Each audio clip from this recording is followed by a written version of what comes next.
Olá, jovem aluno, professor Flávio Negrão aqui com o canal Química Explicada em Minutos. Hoje eu vou te ensinar a fazer a nomenclatura de hidrocarbonetos de cadeia um pouquinho maior, tanto cadeias saturadas quanto cadeias insaturadas.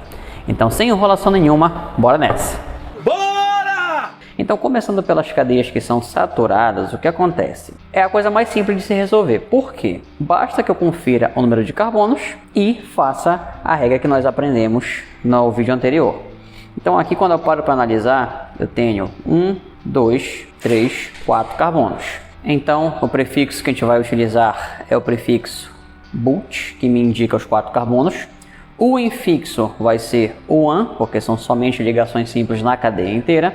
E eu vou terminar com a letra O, que é referente ao fato de ser um hidrocarboneto.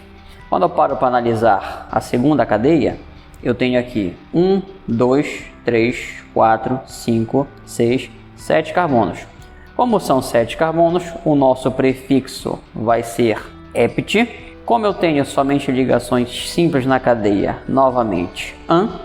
E eu vou terminar com o O, porque se trata de um hidrocarboneto. Se você está entendendo até aqui, considere se inscrever no canal, curta esse vídeo por favor. E se tiver alguma dúvida pode perguntar que eu vou te responder assim que possível.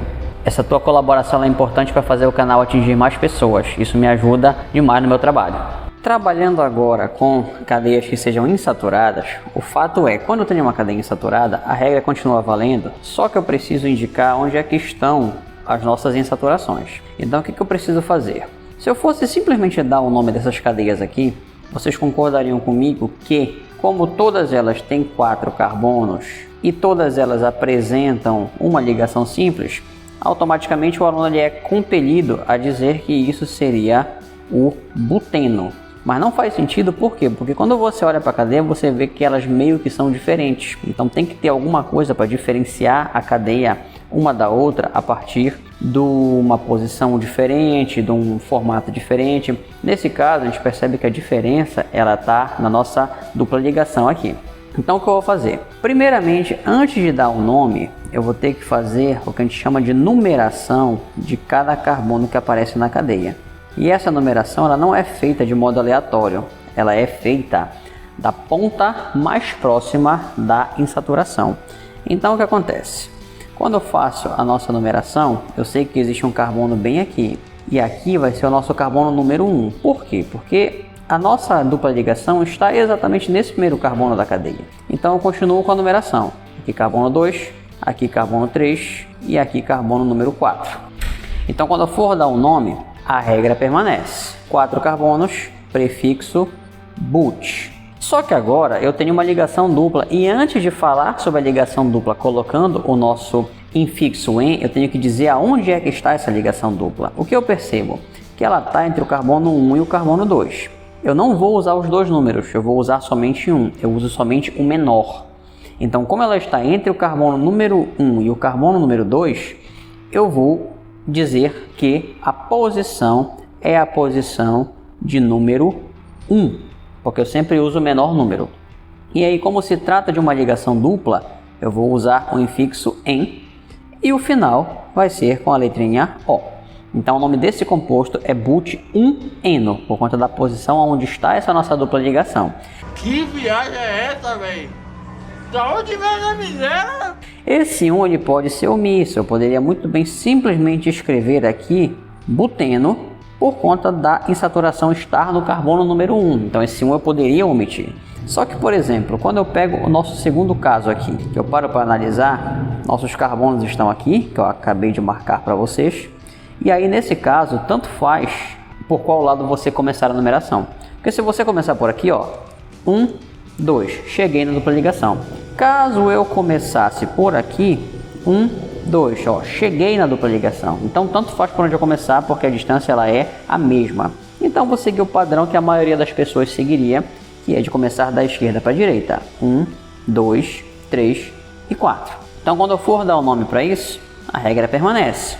But, porque são 4 carbonos, só que agora a nossa ligação dupla ela está bem aqui entre o carbono 2 e o carbono 3. Como eu devo usar sempre o menor número, eu vou utilizar o número 2. E como é uma ligação dupla, eu vou usar o infixo em. e vou terminar com a letra O. Então esse é o but2eno.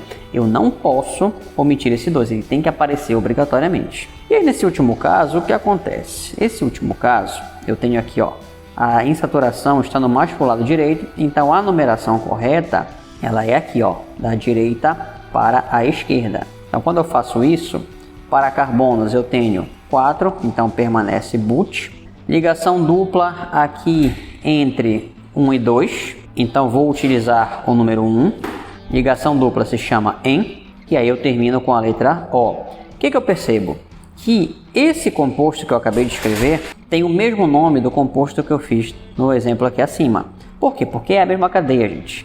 Esta cadeia aqui, se você virar ela vai virar essa primeira cadeia bem aqui, porque é como se fosse a mesma cadeia à vista de ângulo diferente. Por isso que o nome apareceu com o mesmo. Então você não tem cadeia diferente, aí você tem a mesma cadeia, só que vista de ângulo diferente. Muito afiado! Vamos pegar uma cadeia um pouquinho maior como exemplo agora.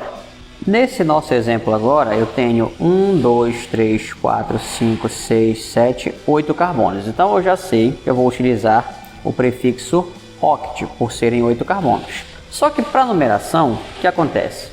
Eu vou ter que iniciar a numeração da direita para a esquerda, por conta da proximidade com a insaturação. Então, 1, 2 e assim por diante. 8 carbonos, né? Como eu já tinha colocado o nosso prefixo. E aí o que acontece? Como eu tenho duas duplas ligações, eu preciso indicar isso. Então o que acontece? Eu vou colocar o tracinho aqui para separar. A primeira dupla ligação está aqui, ó, entre o carbono 2 e o carbono 3. Como eu vou utilizar sempre o menor, eu vou usar aí o número 2. Como eu tenho de novo mais uma dupla ligação aparecendo entre o carbono 4 e o carbono 5, eu devo indicar essa posição. Eu vou usar uma vírgula para separar esses números. Então vai ficar 2,4. Por quê? Porque entre 4 e 5 eu uso o menor, que é o 4. Aí eu coloco o tracinho.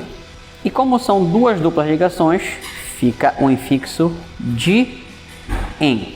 E eu termino com a letra O. Então esse é o oct 2,4 de eno. É claro. Mais um exemplo, para carbonos nós temos aqui 1, 2, 3, 4, 5, 6, 7. Então já sei que o nosso prefixo vai ser o prefixo ept, por eu ter 7 carbonos. Aí a nossa numeração nesse caso, aqui o que acontece? Se eu começar pela esquerda, 1, 2, 3, 4, cheguei na nossa ligação tripla. Se eu começar pela direita, 1, 2, 3, cheguei na nossa ligação tripla. Então a numeração correta é da direita para a esquerda, porque está mais próximo da insaturação. Então continuando, fica desse jeito. Agora eu preciso indicar aonde é que está essa ligação tripla. Então eu vou colocar um tracinho, e como ela está aparecendo entre um 3 e um 4, eu vou usar o menor número, que é o nosso número 3. E como é uma ligação tripla, fica um infixo IN. E eu termino com a letra O. Então esse é o ept3ino. Então a regra para cadeias que são insaturadas é essa. Você olha para a cadeia, você numera da ponta que estiver mais próxima da insaturação, e antes de colocar o infixo você indica o número do carbono onde ele está. Lembrando que sempre vou utilizar o menor número possível que aparece naquela dupla ligação ou na tripla ligação. Por exemplo, aqui entre 1 e 2 eu utilizei o número 1, entre 2 e 3 eu usei o número 2, entre 1 e 2 eu usei o número 1, entre o número 4 e 5 eu usei o 4, e entre o 2 e o 3 eu usei o 2, e entre o 3 e o 4 eu usei o número 3. Então esta é a regra. Tá bom. Bom, então no momento é isso que você precisa saber sobre a nomenclatura de hidrocarbonetos mais longos, né? A partir dessa numeração aí você precisa saber isso. E nos próximos vídeos, nas próximas aulas, nós iremos trabalhar com cadeias ramificadas, tá? Que já é o buraco um pouquinho mais embaixo, mas nada muito complicado. Então muito obrigado por ter assistido esse vídeo até aqui. Se inscreva no canal se ainda não for inscrito, não esqueça de deixar o seu like, e até a próxima aula. Valeu!